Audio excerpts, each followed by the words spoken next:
rational expression. Sa di pa nato sugdan ang ato ang mga topics ato sa buhatag ka ng introduction. So, by definition, ang rational algebraic expression kay pwede siya ma-define as P over Q na kaning P and Q kay mga polynomials ni sila. Kaning P and Q.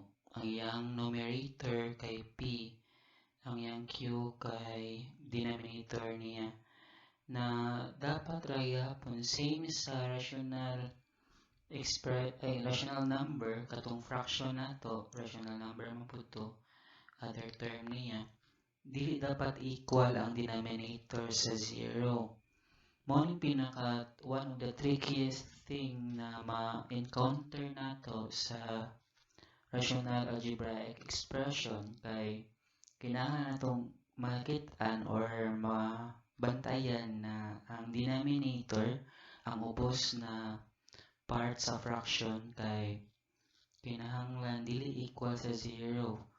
Kay taod-taod na naputay mga bagong terms na mahisgutan o ato na silang ilailahon nga. Polynomials dapat. Polynomials ang ato ang P and Q. Kayang duha na ang numerator o denominator. Ikumpara nato sa fraction, puros man to set of integers. Ang ato kay set of polynomials. Then, ang iyang mga terms ani, kay simple gapon, magamit gapon nato ang fraction and additionally, gamit po ta sa laws of exponents. Katong mga basic ato kay kinahanglan nato sa pag-simplify sa ato ang fractions. O sa aside sa laws of exponent, ang mga properties po sa fraction kinahanglan po nato ma-master. Properties of fraction. Katong unsaon pag-add, pag-subtract, divide, o multiply og fraction. Now, mao na siya na I encourage you na mas better ma-master. So, mag-review mo sa mga video na akong gihimo pod regarding sa fraction o laws of exponent. Kaya importante kini nato sa atong lesson karon. So, with regards to the application, with the applications niya, ang mga ang gitawag na to rational algebraic expression. In real life, ang iyang application, grabe kay ni siya ka wide. Kay abstract po yung application ani. I-compare nato sa fraction, straightforward ra kay ang fraction. Kanang mopalit ka sa merkado o kanang mga magluto ka o mga na-recipe na ingredients. Ang ato ang magong kalainan nila ni sa rational algebraic expression, magamit na kag variable. Moingon kog variable mo na mga x, mga y, o kung na may a, b, c, s, o, t, depende sa situation. Like kani siya, mga work problems man ni sila. Kani akong gidrawing din Like kaning tawhanan na mental ni siya usa what if siya usa din pagpintal aning dog house sa nay dog diha row dog nya kung what if kung duha na sila mental pila ka oras mahuman kung siya usa mental siya mahuman siya 3 ka oras. What if madugangan o duha na sila ba nya kaning usa makapintal ni siya og 1/2. That will lead us to rate problems, which is one of the applications sa polynomials. Aside from that, pwede po na mga work like pila ka tao ang mobuhat sa usa ka trabaho. For example, kani siyang tawhana, kani gwapo din tangan og kanay mata niya. So, what if kung siya raw sa tulo ka adlaw, niya kung yung mga kauban, di makaadlaw. kung sila tanan sa usa ka trabaho pila man niya mahuman, pila ka adlaw niya mahuman. So mao na mga variables na kinahanglan nato makuha. Variable ba ang time, ang pila ka tawo. So may sagutan nato na sa problem solving. Another example kaning mga naa sa dagat kaning rate problems naibaw dinhi, naibaw dito ng x plus 5, ano ba, x minus 5. Mga variables may di-divide na sila like usa, duha. Nya kani po mga na-MS Word, mga writing problems ba.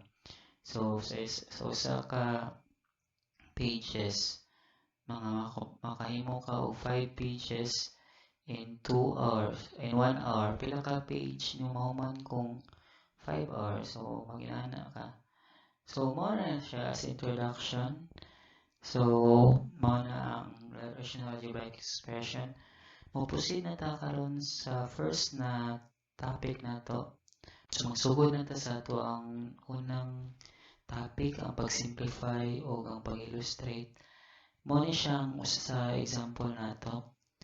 Gamitan nato ni siya og law of exponent una. O mag-factor po ta ni sa ubos. So 2 times pila man kay itong buhaton, so ma-break down into 4 na siya ka x all over kani siyang 6, pwede pa na siya prime factorization nato, so ma-divide na siya 2 natay 3, so mo na siya diha natay 3 dinhi, so 2 times 3 times x unya makancel out nato ang parehas og kuan. So x divide x 1 lang na siya, 2 divide 2 na lang, 1, 2 divide 2, 1. So 3 na lang nahibilin. So natay 1, 2, 3, so tulo ka x at ano mga combine into this form, x raised to the power of cube all over natin nahibilin na 3. So far mo na itong answer, x cube all over 3. Another example na punta. So ay natin siya, another 5x y raised to the power of 4 all over 25x squared y squared. This time, atong gipa-level up ang variable na ito, hakal variables ni x, y. Then, ang buhaton na ito ni same thing, atong i-separate ang coefficient na ito na numerical coefficient. So, ang 5, ang x, ang kaning y, upat daw kuno ka y. Ang kaning 5, pwede pa ni siya ma-divide na to or ma-prime factorization. 5 divide 5, natay 5. Then, duha ka x, duha ka y. So, may tabo na nato ani ron, pwede na siya na ito ma-cancel out. Kaya may 5 sa ubos o 5 sa taas. Usa ka x dinhi. Ang pag-cancel out na pwede rin na ni pag-asuwa ta. Basta, gi-cancel out na ito ni. Then, sunod po natay duha ka y. So, ang answer na to ana kay so, naibigay din kay duha na lang ka y mo may palagi factor out na wala na kuan man nabilin sa tong pag-cancel out. Sunod kay 5 times x. So, mo na itong final answer. Kaning y squared all over 5x. Kaya nagkaka naman ta. So, kung iyong applyan to ang formula, pwede ra gyapon na dini siya. Dito siya din sa kuan kani. So, 4 minus 2 na kay 2 dito din. Ibutan ni mo ning usa sa ubos. 2 times 1 natay x raised to the power of 1. Unya kani 25 divided by 5.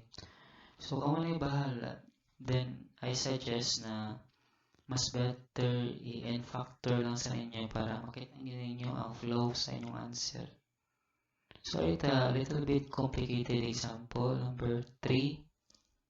So, natay for example x squared minus 9 all over x squared minus x minus 6. kani siya little bit tricky ni siya kay magamit mo tag duha ka klase sa pag-factor.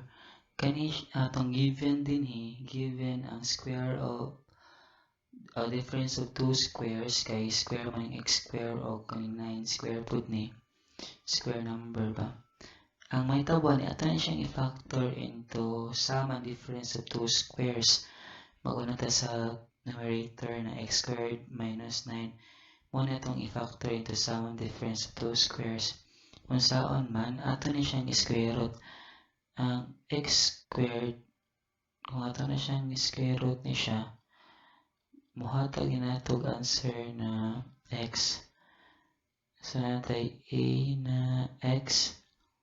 Ang ato na pong b ni kay 9. Square root of 9. Natay 3.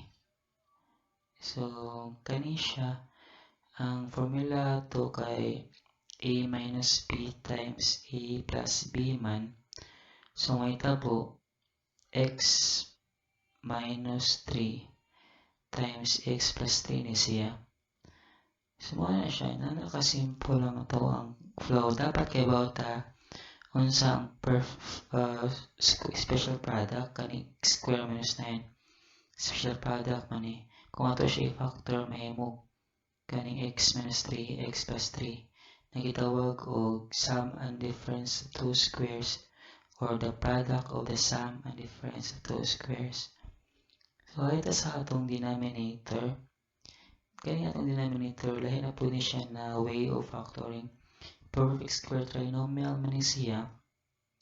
So, ma-factor ni nato using AC method. Kung saan ang AC method, munang method na gamitin na ito atong A, which is 1. Ang atong C din kay negative 6.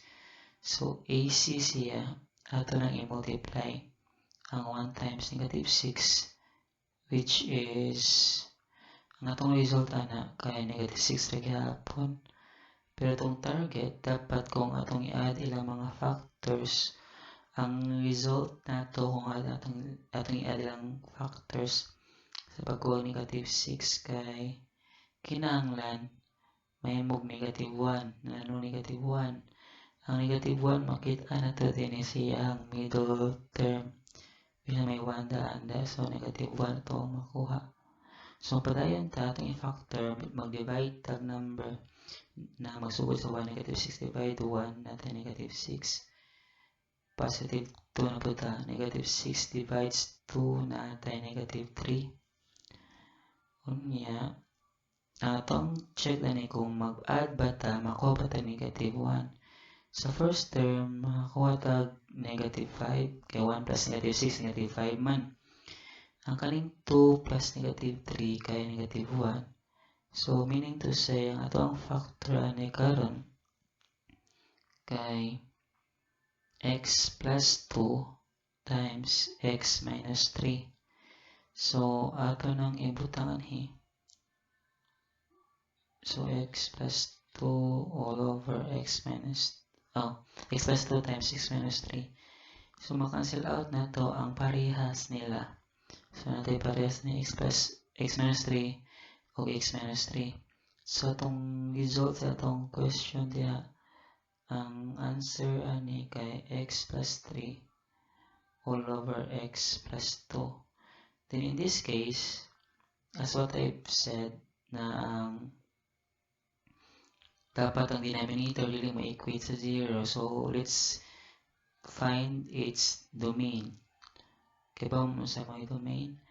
Ang domain class, ang domain, sa Bisaya pa, ang domain kay ang mga pwedeng gamiton na value sa ato ang x or sa atong variable na given. All value of x mo na siya sa ato ang topic. Ang x mo ng set of x mo na mga domain na to.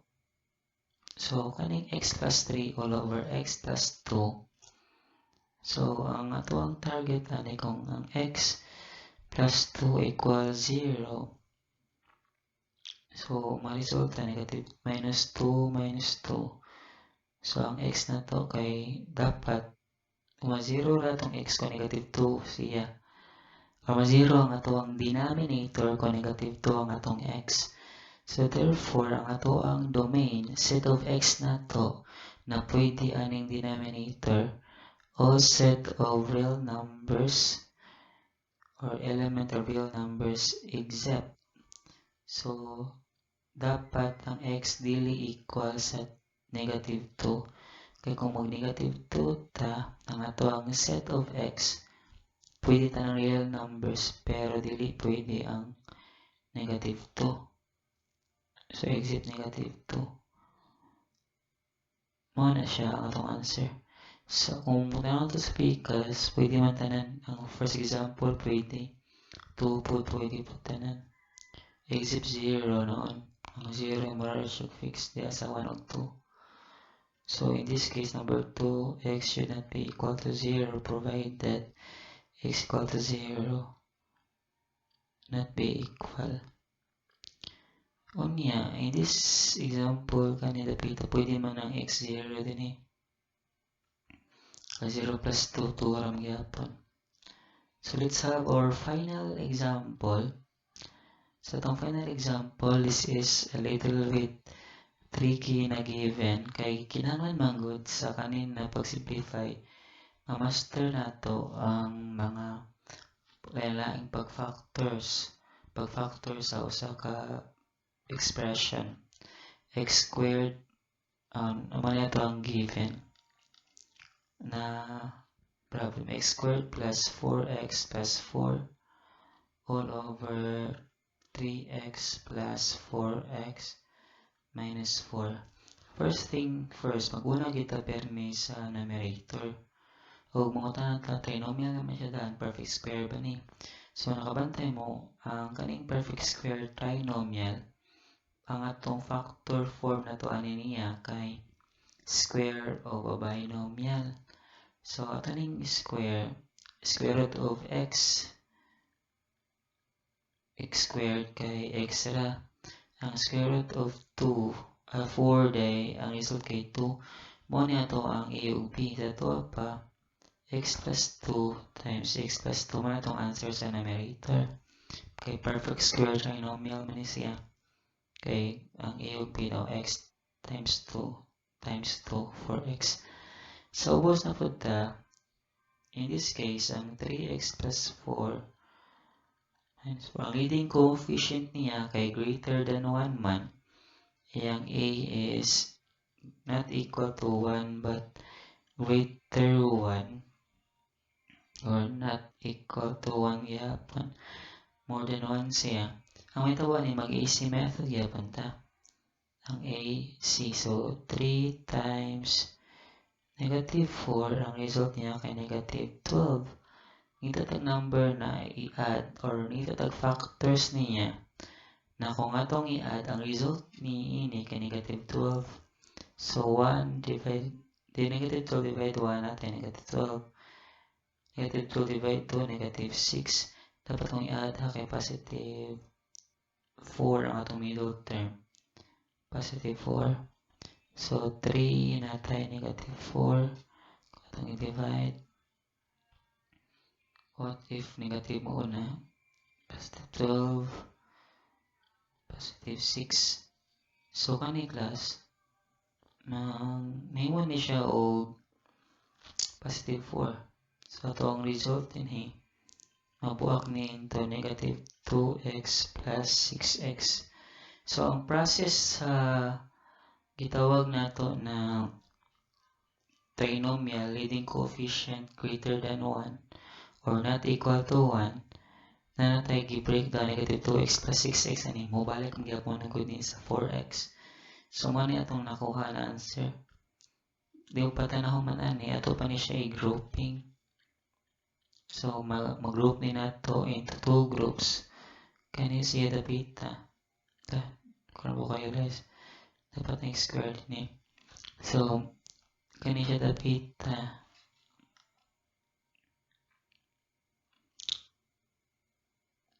Yeah, then kani po din So, duha na sila. So, atong i-factor pang inani na grouping, magamit ta greatest common factor.